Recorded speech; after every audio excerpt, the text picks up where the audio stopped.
Hey, welcome back to Sisters Unfiltered. I'm here with Lindsey, of course, and I'm excited about today. We did our first episode of season 3 last week, and it releases pretty soon.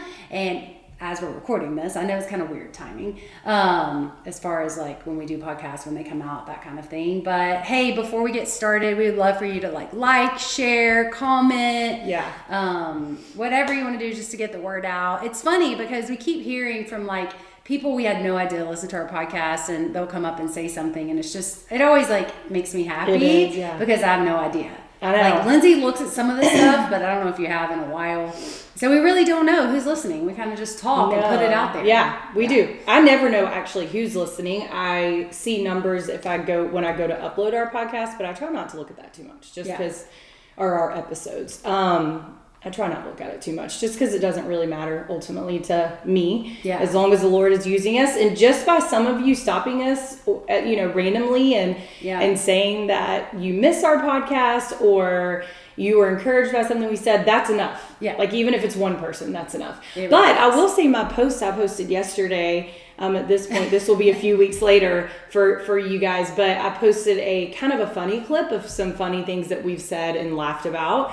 And we had a few comments. We did. I think that's the first time in a while. Yeah. And I was like, that also helps. Yes. Because it shows that people are watching and listening. And if you ever feel like you want to share, I know we're not like the best quality ever clips, but if you ever want to share one of our clips, that also helps because other people just see that. And it just kind of gets out there in the web world. For sure. I don't really love the web world, but it is what gets the word out. It is what it is, though. It is. We're going to continue this week, a little bit continuation from our last episode. We talked about change, talked about change when you're a little bit older and your 40s, that kind of thing. And this really cool thing happened where we had just done our podcast. It's not even out yet. And then we have a group of women that we meet with once a month, and we go through a book. It's faith-based, that kind of thing. It's super cool because we're not from the same organization, if you will. We're not from the same church. We're not from the same community, and I guess school district maybe. But even people can come who aren't. Yeah. So it's really cool. It's very different. It is different. So we're sitting around, and our person who hosts that group, she kind of asked this question about, what did you learn over Christmas, I think she said, and what could you do better at, or something like that, right? Yeah. And so one of the first ladies spoke up, and she literally talked about the exact same thing we talked about in our podcast. And it was the day before was when we recorded that podcast, that episode. Yeah. The very next day she does this. Yeah, and she starts crying, and she's talking about change and just how hard it is, and how she kind of felt like she's being left behind, and her kids are doing these things, and she's so happy for them. Yeah. But I mean, Lindsey and I kept eyeing each other, and finally Lindsey was like, I'm not trying to promote our podcast, but we just talked about this very thing. And I think it was just confirmation that it truly is a subject that people deal with and are kind of struggling with, and women maybe at our age trying to figure out what change looks like, how to handle it, how to have a good perspective on it. Yes. So anyway, if you didn't listen to that, go back and listen. Yeah, I loved it. I thought it was really good. And maybe it's because it's my season of life, and I'm not going through as much change as maybe I know I'll get to the older I get, but you have gone through a lot, and so I just thought it was really good. I think it's very applicable to even people in all phases of life. Yes. In all seasons. And so anyways, I loved it. But so we're kind of great. So we're kind of continuing that conversation a little bit, because we're going to be talking about kind of like careers and calling and creativity after 40. I think culture has this lie that like your best years are behind you at a certain age, right? For sure. And so we kind of want to talk about that. Like, what does that look like? What does God say about that? Yeah. That kind of thing today. And this really this is really something that you wanted to talk about, right? Like, I just feel like change was one thing, because I think that change is like something that's really hard to navigate the older you get. Yeah. And so that was kind of something that popped in my head. And then this topic was also something, because it goes with change so well. And then also it's like a challenge a little bit to me, because I think the older we get, the harder it is to learn something new, to be open to new things, to get out of our comfort zone. And I was just telling you I was talking to a lady at our church, and we were actually talking about photography stuff, because I do photography stuff and so does she. And she was talking about this editing software that was like really hard to learn. And she was like, at my age, like this is hard. And I was like, I totally understand what you're talking about, because once you get to a certain age, it's hard to learn something new. It is. But I think that is actually the prime time to start doing some new things. Yes. I know that growing up until you're in your 20s, that's also the prime time. And then to me, there's like a consistent, steady flow of kind of staying in one lane, yes, if you will, whether that's career or being a stay-at-home mom or whatever. You're just kind of sitting in that for several years. Yeah. And then I've noticed that when you get to be in your maybe 40s, late 30s, is a new season, and it's a new time. And a lot of us we think our brains can't handle learning something new. Yeah. Or we don't want to like be vulnerable and put ourselves out there. Yes. Because you can see that, like, okay, well, you might fail at it, but you learn and you get back up, or you might succeed. You know, like, I think you just get nervous about what that looks like. I think that the older you get and you see people succeed and fail, it's a lot harder to have courage to do new things and to put yourself out there. Whereas, like, when you're younger, you're so brave, you're naive. Yeah. You don't know any different. You don't. You just think, like, I can do that. Yeah. The world is your oyster. It's like the time that actually my mom had this, like, oh gosh. It's like a vase? Not really a vase. Like pottery? Pottery, yeah. Okay. Kimberly literally just told this story to somebody the other day. Mom paid so much money for this thing, okay? It was like a fruit and it sat on like a but it was like podium. Ceramic. And, like, you know, this is back in the day when, like, people had stuff like that out. I don't know. I don't have anything that nice in my house. But anyways, and Ashley said very confidently, I don't know how old you were. Was this before or after y'all broke it? Oh, is that the one in like our 20s when it broke that. But that was the one you broke. Yeah. Okay. I was in early 20s. Jeremy and Ashley accidentally broke something of Mom's similar to that. Yeah. Anyways, it Ashley very confidently was like, I can make that.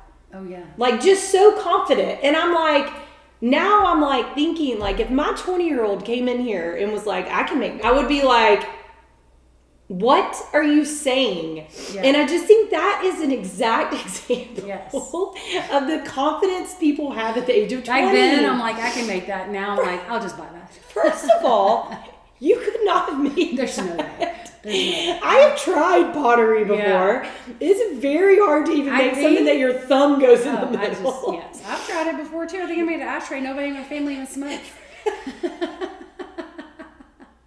You made an ashtray. Sure. Remember? That was back in the day. Yes, that's when I did it. And I'm like, well, I meant to make a mug, but it looks like an ashtray. That's what I was about to say. You did not mean to make an ashtray. It turned into that. The point is the confidence level of a 20-year-old, it diminishes a little bit because of life and experience and seeing things. And I think that's, I don't know, like, I don't think that's what God wants for us. I think God wants us to gain knowledge from experience and wisdom, but still learn to put ourselves out there. Anyways, that was a long explanation why I think this is really good. Yeah. Just moving forward. Yeah. So before we move forward, let's move back a little bit. Yeah. So what did you feel like, let's talk about calling a little bit. And when we talk about calling, we're kind of like, what is your passion? What's God moved in your heart? He kind of uses your gifts and your talents and your passions and everything to lead you to, like, a calling, right? And I don't think it necessarily has to just be one thing. Sometimes it's season and not season. But in your 20s, like, what did that look like for you? Do you remember? Okay, so thinking about that, you know, I remember when I was young, I was really good with kids, but I also thought I was going to be a nurse. Oh, yeah. And that went to the wayside real quick. Why? Because in high school, I heard that you had to take chemistry if you wanted to be a nurse. That's probably like the basic thing. I decided right then, at my very wise age of 15, that I was no longer going to be a nurse, because heck, if I was going to take chemistry. Yeah. And therefore, the nurse went out the window, which I will say, if I could choose, like if I were to ever go back, I would still do everything I've done. But if I was in another life, wanted another career, I would have been a labor and delivery nurse. I absolutely still love all that. Yeah. So anyway, so there's the kids, there's the nursing. I remember mom and dad thought I would be a good nurse. Yeah. Then I went to college and I was a youth ministry major. Did I really think I was going to go be a youth pastor? I doubt it. But whatever, I did it. Yeah. So actually what I do think I'm gifted in did not come until way later in my life. Yeah, isn't that interesting? That is what is weird. Yeah. Is I never, ever, ever would have said I was a creative until about 5 years ago. Somebody was talking to me, it was a guy, and he is a creative and does filming and stuff. And he goes, yeah, us creatives. And I was like, wait, what? Yeah. And I just ignored him, and then I processed it, and I was like, am I creative? I'm like, wait a minute, hold on. And I started kind of going through it, and I was like, well, I help lead worship, I do photography. I was like, I would say I'm a creative. So anyways, it's interesting how that for me didn't come until later. Yeah. What about you? I just always wanted to be a mom. Like I knew that from like when I was little. Like I just want to have kids. I want to be a mom. I want to get married. I would have had a honeymoon baby if Jeremy would have allowed it. Like I knew I wanted to stay home as well. And our mom was a stay-at-home mom. It was kind of what we saw modeled to us. And I just loved it. I thought it was the best thing ever. So I was like, well, I'm going to go to college for sure. Mm-hmm. And I'll just get my teaching degree because that's a great schedule for when you have being kids. A mom. Right, for being a mom. And now teaching has changed so much. I think it's so much more than your schedule is so much busier than it was back then. Yeah. Anyway, so I went, got my teaching degree, loved every second of college, not necessarily what my, career path was. Did student teaching, actually didn't love it. Hello, that's your last semester of which your 4 years. That should flip. They should actually get you to do student teaching earlier because that experience is what tells you if you like it or not. Yeah. So I just didn't love it. But I had gotten married. We did get pregnant with Tyler a year into. So I never actually have used my teaching degree. So sorry, Dad. But I honestly was just solely focused on having babies and raising those kids. Mm-hmm. And Jeremy was in ministry and people would be like, oh, do you feel called to be a pastor's wife? And I'm like, no. I'm like, I've never felt that, called. Have always loved the local church. I've always loved ministry. I love being involved. I grew up being involved in local church and love Jesus and my relationship with him. But when people would say do you feel called to be a pastor's wife? I'm like, no. And we had a mentor tell us one time, and that kind of made me nervous about Jeremy being a pastor. I didn't feel called because then it was some pastor's wives sang and played the piano and all this stuff. That's what I saw, and I didn't do any of those things. Mm-hmm. Unlike Lindsey, I am not a creative. Unlike Lindsey, I'm not a creative. So, but I had a mentor say to Jeremy and I one time, you're called to your husband. And so whatever he does, whether that's a pastor or coach or whatever that is, and that's very interesting since Jeremy has changed careers since then, that you're called to your husband. You don't have to be called to be a pastor's wife to go into full-time ministry with your husband. Yeah. So even when he was in full-time ministry, it's so interesting. I did not do a lot of the things I do now. No, you didn't. At church. I know. And I actually never really thought about it. Jeremy wanted me to. He would ask me. He would be like, and now, don't get me wrong, I was there all the time, involved in everything, led small groups, supported him, fully. Our family was there. We were so involved.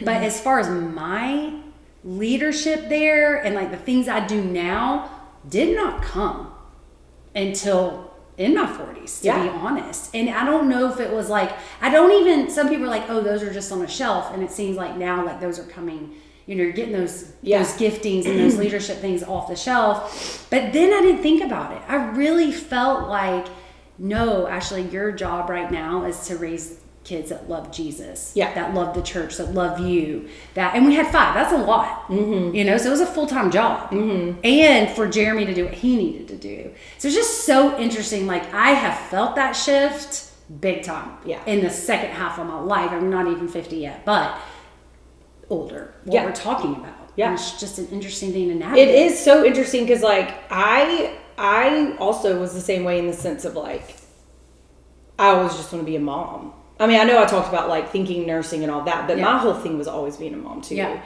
And I never felt this pull to do anything different until I was, how old am I? 43? Until I was probably 38. Yeah. And even that pull was not anything different than being a stay-at-home mom. It was being a little bit more hands-on in church. Yeah. Yeah. Right? Or the photography stuff yes. was because I just had someone, you know, and during COVID say, you should start a business doing this. And I was like, whatever. But it was never like, I loved being a stay-at-home mom. Yeah. I never thought, and I talk to women who, that is not the same. I think me and you are much more the same in that. I talk to women who it's not that they don't love being a stay-at-home mom. I think that they just have a hard time being content in that season because they feel so pulled to either full-time ministry or something else, right? So I know Ashley and I are not always like everyone else. Yeah. But one thing that I do feel like is something that people struggle with, and actually I was just talking to Tyler about this, not about him, just generally speaking, him and someone else. And I was like, I think the struggle that I see in a lot of people is being content in the season they're in. Right.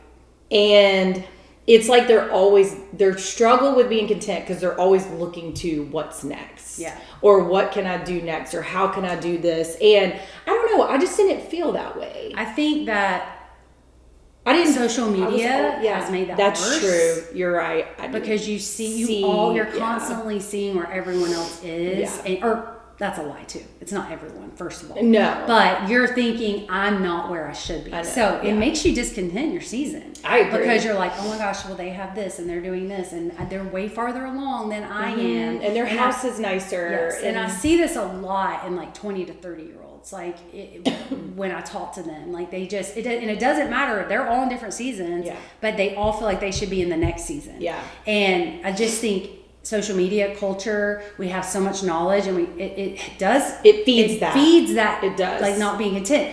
You're a little bit naive back in the day because you didn't really know anything. And so you can be more content in your season, I think.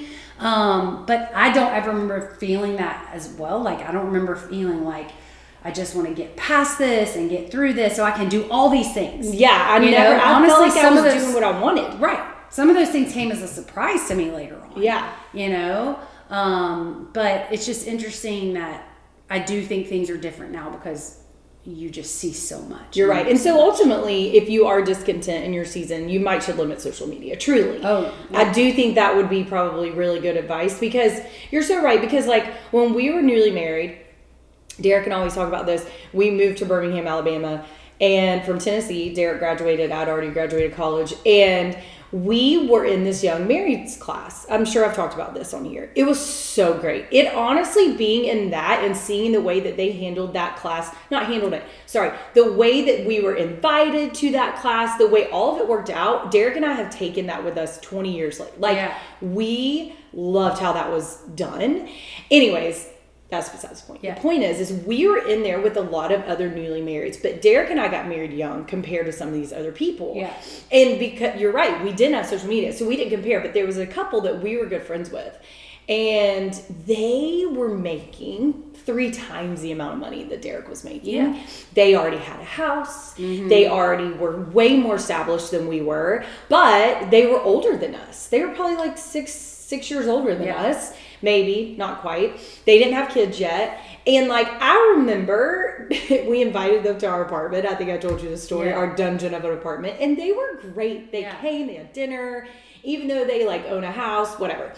But I do remember being like, oh my gosh, they have so much more money than we do. Yeah. Like, look at them. Like he was like a CEO of a hospital already. I was like, he's so successful. Right. And, but I don't remember being like, we should have that. Yeah. I remember being like, I would love to have that one day. Yes. But it was different because it was personal.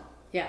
It wasn't something I'm seeing online. Mm-hmm. You know what I'm saying? So anyways, it's just interesting. But yeah, I think that what we forget is that there's seasons of life and it's okay to be so happy where you're at. Yeah. But what we have to do is not always want to be somewhere else.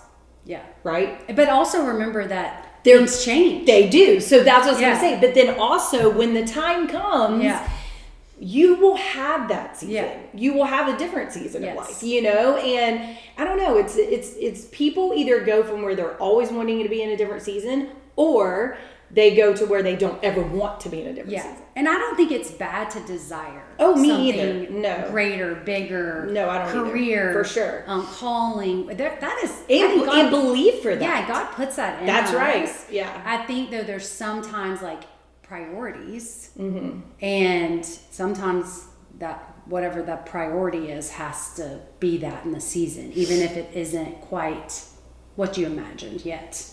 Yeah. You know? Because I think a lot of times God doesn't say no, he just says not yet. Yeah. And in those seasons, I'll say, I can definitely now look back at 20 to 40, 20 years, right? And I think a lot of what I do now, a lot of how I get to like speak into people's lives or any advice anybody asks me, which is so kind, so much of that stuff comes from the last 20 years. Oh, no, it does. There's no way you could have done that. And experience and growing and being shaped. And I don't think I definitely wouldn't have been ready then. No. Or had the time, period, because of all my kids. You know what I mean? Mm-hmm. So it's just very like, I think we forget, like we just need to trust God with the timing. We commit, like that verse that says like commit your work to the Lord, your plans will be established. Yeah. Like we commit that to him. It's not willing and making and striving to make something happen, because I do think God has, it's so interesting. I heard this podcast it was a leadership podcast, and they were like, women, when their kids get older, their kids start to leave home, they kind of have this awakening, mm-hmm. this newness about learning new things, about maybe finding a career, doing something different. And they are like some of the best people to be around the table, is what this leadership podcast said. Yeah. And I thought, oh my gosh, I can relate to that, because I'm learning some new things and doing some things now that I didn't even see coming, to be honest. No, and I'm so thankful for it. And I think that you wouldn't be able to do these things now if for the last 15 years all you did was focus on wanting to do these things. Because when you do that, you miss out on all the years that you're supposed to learn to get to this point. Right. Yes. If we're always focused on what is ahead, we're missing what's in front of us. Yes. And that's actually how we get to that. Yeah. You know what I'm saying? Like, you wouldn't be able to give advice or speak like you do or do your job like you do if you had not learned from like 20 years of ministry and being around people and the fails and the successes. Like, you wouldn't have been able to do that. And I just think that that's what actually gives us the confidence to step out into a new season. Yeah. But I just so badly don't want that for people, to dread the season they're in, dread the season coming, or be discontent all the time. Yes. You know, like, or to think that, like, okay, I'm going to tie a bow on that, like, the last 20 years, we're done with that, and now, you know, God still has a purpose for our life. He does. And so I think that, and we're not even at retirement age. I know there's, like, books written about after retirement and how God uses that time and how he still has a purpose until we go to heaven and how to not waste it. But I actually feel like maybe there's this, like, in-between where you're navigating going like, God, what is the purpose of my life right now in this time where I have more time? My kids are older. They're not as, you know, needy or whatever. And I want you to use me. Yeah. I think you can just kind of flow. Actually, I think in that in-between time is when you can thrive. But I think sometimes people are being selfish during that time. Yeah. That sounds kind of bad. Well, maybe they feel like they've done their work. They don't need to do it I think that's true. But it isn't about work. But it's not. It's about purpose. It's about purpose. And I think that if we cannot be selfish during that, I think what happens is we're like, I've already raised all the kids. Yeah. This is my time for me and my husband to travel and to do all things. You can do that, but you also can be used by the Lord in the most amazing way because of all the experience you've had. Yeah. But I think that to me is like the thriving. Yes. Like, oh my goodness, like, look what you are able to do. Like, talk to moms that have babies because you've already been there and done that. Or not that you did it the best way, but you can help however you can. Yeah. You're not you don't know everything, but you know something. You have more time to invest in ministries or churches. You know what I'm saying? Mm-hmm. But you also have more time with your husband. Like, you could have this thriving marriage, you know, but I think sometimes we look at this in-between season, like you just said, it's in between raising babies and retirement. And we look at it like it's not fun. Yeah. Or we're scared of it. Yeah. you know? And I'm sure, like, I always think, like, for women, I'm sure guys feel the same way. Like, they're probably, you know, some of them have been doing the same job for a long time. And I'm sure that's a whole different subject. And maybe we should have some guys on to talk about that. Like, purpose and that kind of thing when you've been doing the same thing for 20 years and you've still got a lot of years ahead of you to do it. I do feel like that would be a great podcast. Dad would be good because Dad started a company. Yeah. Yes. How old was that? Yeah. When Square House started. But even, like, you know, you hear, like, Jeremy changed careers at 40, you know, and, like, Jeremy what does that look like? True. Or for Derek, who has been doing the same thing for, you know, 18 years and is continuing. Yeah. And what are the things he's thinking about? You know, what does that look like for him? But for women, I think maybe because the kids thing is such a big thing for a lot of women, it is this change of, okay, what's next? I cannot move everywhere my kid moves. No, I cannot. Absolutely. I don't know about you, but, like, I want to have the best relationship with my grandkids. I don't want to keep them every day and be the caregiver. I don't want that type of relationship. I think that changes the definition of your relationship. I want to be able to spoil them and love them and all those kind of things, but I don't want to be their primary caregiver. You know what I mean? And do you know what I'm talking about? Like, I say that with all kinds of grace and stuff. Yeah. I mean, we came from the same mom. Yeah. We're the same. We're the same in this. So, but, like, so if, you know, the kids is not your primary focus, then what does God have for you? You know? And so what does that look like for you? And let's be honest, it's unhealthy, ladies, if your kids are your primary focus, I personally think, in this season of life. Well, I think it hurts your marriage. I think it hurts you and what God's called you to be, because you're just not solely called to be a mom. Yes. I'm not talking about, my kids are still mostly home, but I'm saying, like, I see women who all their kids graduate and they leave the home and they are obsessed and they bend over backwards for their grandkids. They bend over backwards for their kids. They pretty much don't have a marriage because all they want, and then they're enabling their kids. Yeah. I mean, anyways, whatever. That's a whole other story. But I'm just saying, like, there's so much more. And that's where I think this calling, purpose, creativity, kicks so what does that look like? Like you said about 38, you started, there were some new things. Like, just we talked about that verse in our last episode about God doing some new things in Isaiah. Yeah. But what are some new things that you feel like God started revealing to you? How did you know it was Him? Were you praying about those? Like, what did that look like? Yeah. I mean, I just think, like, for me, like, I think the key in all of this is being very open to what does the Lord have for you, even when you're uncomfortable. Like, I've always, like, sang, but I'm not, like, this amazing singer. And I know that. I don't mean a pity party on me at all. It's just, I know that I'm not to the caliber of some. And then, you know, in my 30s, Jeremy, when he was still pastoring, needed someone else to sing on the stage, mainly for worship purposes. Right. And that made me nervous. Like, I actually, through the process of being back on a worship team, realized that I was never great at anything growing up. And I actually think it's because I would quit when I got nervous. Yeah. And I would not push through nerves.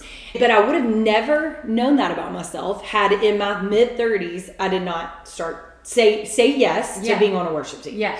Doing some things that made you nervous. Doing something that made me nervous. And I really, really had to learn how to push through. And I'm going to tell you, at 35, however old I was, that's hard. Yeah. It's really hard. Yeah. And so that was something that started like mid-30s, continued on to where then I was like actually leading worship, which was very nerve-wracking for me. Mm-hmm. You know, photography, that definitely was something that was one of those, I'm very confident myself and I can do this situations like we just talked about. Yeah. And I did start doing it, but I didn't do it for work. I just took y'all's pictures and whatever. Anyways, and that was as a grown adult. Like, I took an online class.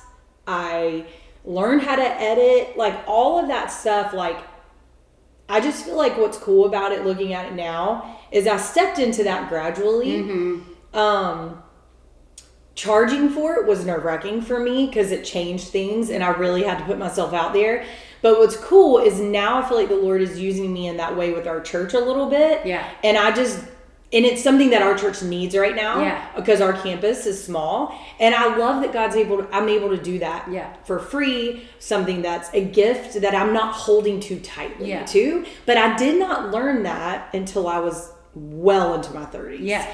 And I just feel like, I don't know. Those are new giftings that I never even knew. I never even knew that existed in me when I was in my 20s. Yeah. So when you're like 35, whatever, you're saying yes to being on the worship team, even though it makes you nervous, whatever. You're very aware of your gifting in that department, I guess. Like you're like, I'm good, but I'm not great, or whatever.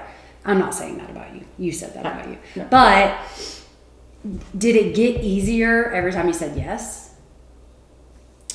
To singing? To any of those things that are new. Yeah, I think that I think it gets easier. That does not mean that I was getting less nervous. I still, when I go to a photo shoot that I'm paid to do, I pray. Yeah. I did a photo shoot Saturday, wasn't paid to do, totally my idea. And on the way, I'm like, Lord, I need you to help me with this. Like, I am completely dependent on you. I have a vision for this, but I can't do Which that. I feel like it's just not a bad place to be. Yeah. Like, I think going in, like, humbly saying, Lord, whatever it is, can you help me with it? I do that all the time, too. It could be about the smallest thing. I just don't know how to do it work. And I'm like, Lord, I'm going to need you to help me. Because I actually don't think that's a bad place to be. You know? Instead of being this, like, expert on everything. Yeah. I don't know. No, I agree with you. I think it's a good place to be. And I still can get nervous about stuff. But yes, here's where it gets easier. When you see the Lord deliver and you see what he has done in this new season and you're like, okay, Lord, I'm open. I'm open to this. I don't know if this is let's say, because I do feel like I have this creative side to me, but let's say I'm asked to do something currently that is nerve-wracking, like super nerve-wracking. I have to say, okay, and I have an example. Ashley is over our women's ministry. It is amazing. Shout out to Radiant Sisters. It's actually, she's over for our campus. She's over for our location. Our pastor started it years ago at the main location. It is, guys, I've been in a lot of women's ministries and this is just amazing. Yeah. So anyways, Ashley has asked me to speak because we get live speakers and every week. And she's asked me to speak once or twice. And I'll be honest, I have wanted to say no because I'm like, I haven't written a sermon. I've written a sermon twice in my life. The first time she asked me to do this. And to be honest, I looked at Derek and I said, here's the deal. If I say no, I'm never going to know if this is this is what a gifting God has for me. That doesn't mean it's my full-time job. That doesn't mean that I'm pursuing speaking. Right. But if I don't say yes, I'm either going to do well or I'm going to fail at it. Yeah. And then I'll know. Yeah. Right? Like, and so for me, like saying yes, and I'll be honest, the first time I did it wasn't great. It wasn't my style. I don't know what I did. But then I said yes the second go around. It was good. Your second time was great. But how do you know if you don't say yes the first time? That's the point. And so I didn't want to say yes. I wanted to say no because this is the other part of me that says, well, you don't have to do everything. Yeah. God doesn't call you to do everything, right? Like you're not, like some people are not singers, some people are not musicians, some people are not good at greeting at the door because they're introverted people. Yeah, but I think too many times we probably justify ourselves out of what maybe we're supposed to say yes to. Well, so that's the point. Yeah. So in my mind, I'm like, it's fine. I'm not supposed to speak on stage, even though almost all my family can speak on stage, and that's fine. And I was telling myself that, but then when Ashley asked me, I was like, okay, I have to do this if the Lord is presenting this opportunity to me. And that doesn't mean, it just gives me an idea if this is something that I not necessarily am called to do, but is something that I can do for the church. I think that too, like if you're sitting there and you're thinking, I don't have any giftings, I don't know what I want to do, I do want to feel purpose, because you will start to feel fulfillment, and that's what keeps you going. But if you're sitting there being like, I think a great thing to say is like, God, will you open up a door for an opportunity? Yeah.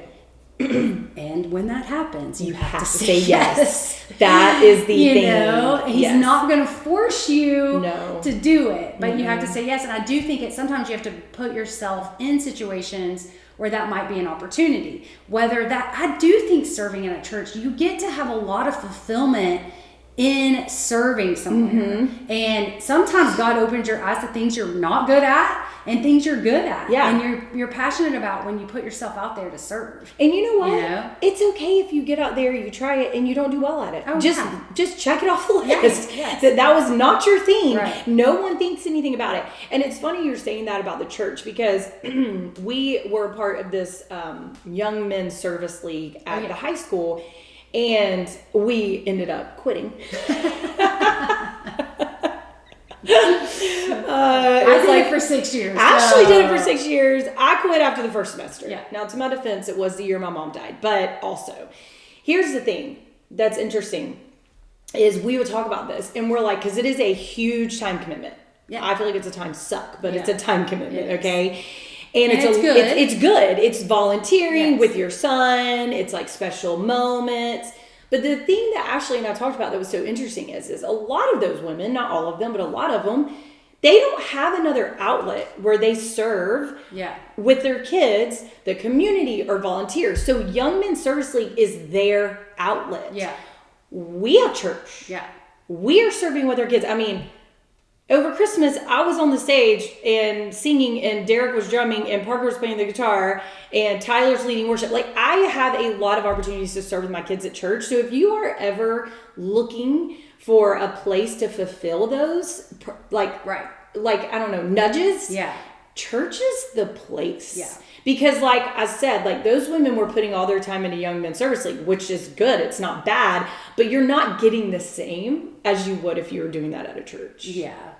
I don't think. Yeah, the end goal is a little bit different. Well, it's different in the sense of like if you're at a church, you're getting something back out of it because you're getting filled with the word and all kinds of things. But we're doing what God's called us to do. That's right. You know, which goes back to purpose and fulfillment and those sort of things, you know. Yeah.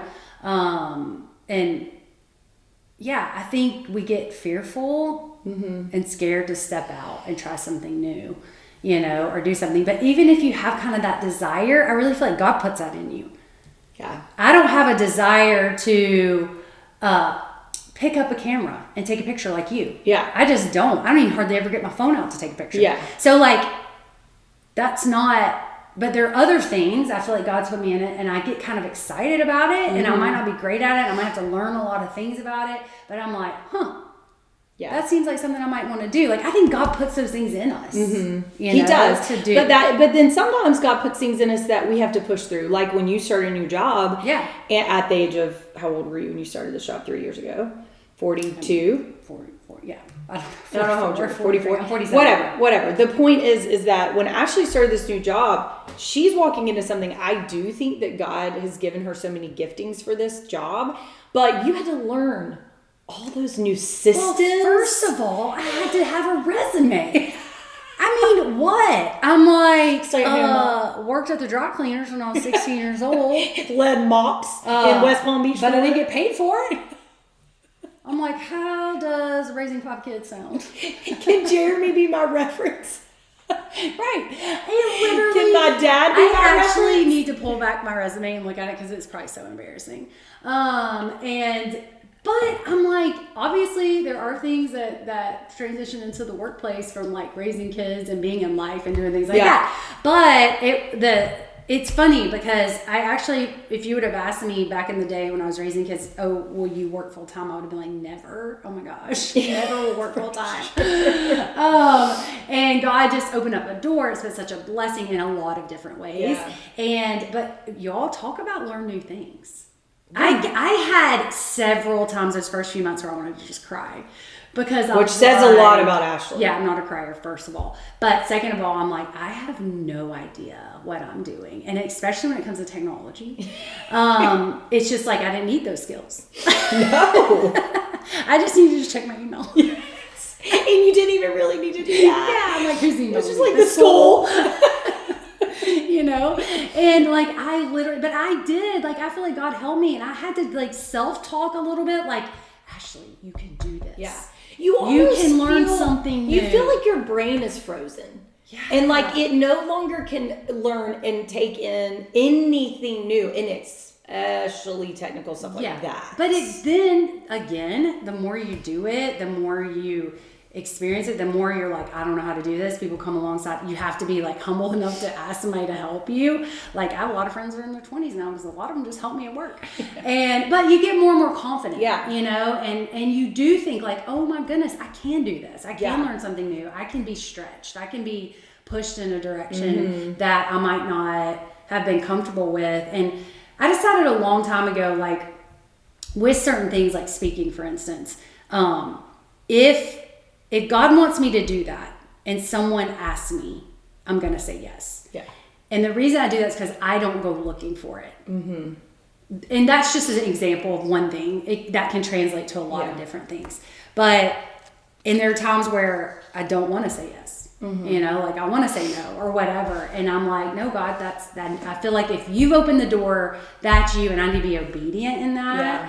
Yeah. And that also is not like when that happens too, let me just say this, like I think there's something about preparing and working hard, and you can't just be like, oh, I have this desire to be a photographer or to sing on the worship team or a new career, whatever that is, and just think you're gonna wing it. No. Or it's just gonna, or God's put this desire in my heart, so it's just gonna come easy. Yeah. That's another thing. I think people want things to come easy because you feel like God's called you to do it. Yeah. That doesn't. Not sometimes it might, but a lot of times we have to push through or grow or there learn. Can be like a peace about it, I think. Yeah. And yet it still can be like, I gotta like grind. I gotta work at this really hard. And why are you doing it? So these like 40 plus career, calling, creative, whatever God's calling you to, it has to be, I think the foundation has to be like, God, what do you have for me? Yeah. Like, what is my purpose in this season? And I want you to use me, and I want to be used for your kingdom. Mm-hmm. And when you start with that foundation,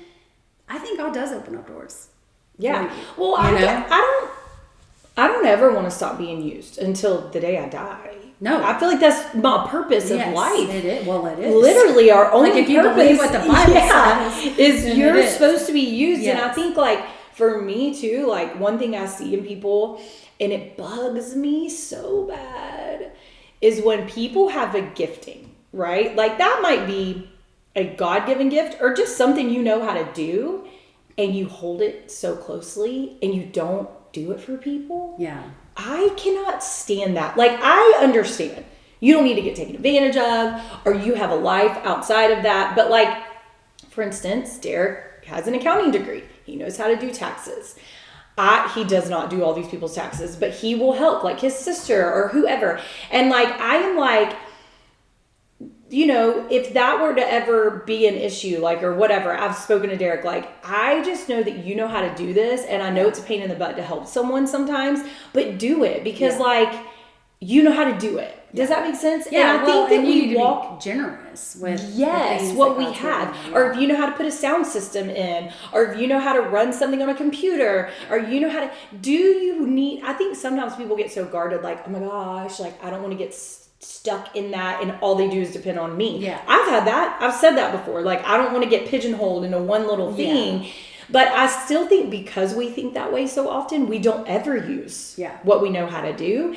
And there's a lot of people out there who need that help, you know? Yeah. And so I just think too, like, I don't know, I'm really big about that. Like, what is your gifting? And at our age, it really can be useful to other people. Yeah. Yeah. So if you're going to speak to a woman right now that's kind of in this situation, they have more time on their hands, their kids are gotten older, they are feeling a little bit, I'll be honest, there was a moment in my life where I felt like I was just, and these things are not bad, so please don't take this the wrong way. These are not bad things, because you might be in this situation. It isn't about you. It's how God was dealing with me, where I was almost like, I stayed home, I played a lot of tennis, but every day was like that. And I thought, I'm not using what God's given me to love people well, and so I started backing off on some of my tennis days. And tennis is so fun. It's very communal. I've built the best relationships doing that.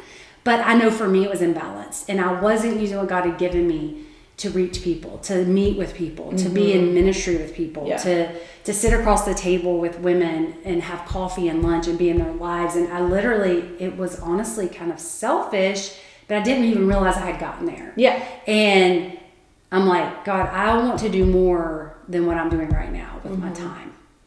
You know, and I don't know if there's someone out there sitting there thinking that, feeling that way, but like, where do you think a good starting point is for someone? Yeah. I think that personally, I think number one, let's evaluate. I truly believe this. Like, are you in church? Right. Because I think that that's a huge factor. And I do talk to women like this that feel this pull that there's something more for them, but they don't know what to do. But I think sometimes, I think they're not involved in anything else that they can put their time into, right? To volunteer, whatever you want to say. I personally think church is where you need to be. And then I think when it comes to church, starting point would be serving. Yeah. And just get out there and serve. Whatever it is, talk to whoever it is who's over all the opportunities to serve and start serving. Because we, as people who are heavily involved in our church, or Ashley's on staff, those people you see. Yeah. The people who start serving. We see those people. Yeah. And then if God has giftings in them, the leaders of your church start seeing that in them. Yeah. Do you know what I'm saying? So I just think, like, obviously pray and ask the Lord. I mean, really the biggest starting point would be like, Lord, I'm willing to do whatever it is you want me to do. But then truly being open to that. And I think that's something that we struggle with, is being open. Yeah. And I think God is so gentle and loving with beginnings. Yeah. You know, like, He's not, you don't have to put all that pressure on yourself or whatever, but it's just like those small steps in that direction. And God has a lot of grace. And I think sometimes too, I know for me, sometimes I'm like, well, I need this figured out. Yeah. I'm 45 years old. Like, I need this all figured out, but you don't necessarily. No. You know? We went through just real quick. We went through a season of time where we were in between churches. And so we were just going to this one church in Austin, knew we weren't going to land there because it was like kind of far from our house. But just until we felt like the Lord had a place for us. And so it wasn't really an option for me to like serve there, because I knew that that wasn't where we were going to land. Yeah. And so just for anyone who's in that situation of like, I'm not in a church where I can serve right now or whatever, I really felt this pull of like, I need to do something. I started looking like at children's hospitals to like serve there, like maybe like go rock babies. And I started pulling up all different ways, or the high school, different ways that I could serve. Now, I filled out an application for the hospital. I actually had an appointment to go talk to them, but the Lord shut the door on that. Not with them, actually with me. Yeah. I felt like the Lord, because I was very open, like, what do you want me to do right now? I feel like I need some purpose, but church is not an option right now. And the Lord shut the door on that, and I don't remember what else, but I was very open to what God had. Yeah. And so I think that that's also the key, because if it's not church, if you're not able to serve in church, there's other ways that you can create. We talk about that a lot too, just because that's like our story, you know? But there's ways you can like feel purpose and calling, like. Yeah. And I just want to encourage anyone's listening that you can make a difference. Like, yes, you can make a difference. You know, God has put relationships and people, and I love that, like, we can see Jesus in the Bible. He is making a difference, and he's in ministry, and he's healing, and he's praying for people, and he's in situations. He does it along the way. Yeah. So whatever you're doing, like, you can make a difference along the way. Yeah. You know? And I think that a lot of people think that they like can't make a difference because maybe they're not as far in their walk with the Lord, right, or they did some stupid stuff or whatever. And that is also not true. Yeah. Look at all the people in the Bible. They murdered people. They slept with many people's wives. Yeah. And the Lord still used them. Yeah. And I think that's another thing, because that's what I was thinking earlier, is like, I could see some people being like, I don't know if I need to do that because I don't know if I'm to that level. And I'm like, you let God be the person to decide that. Yeah.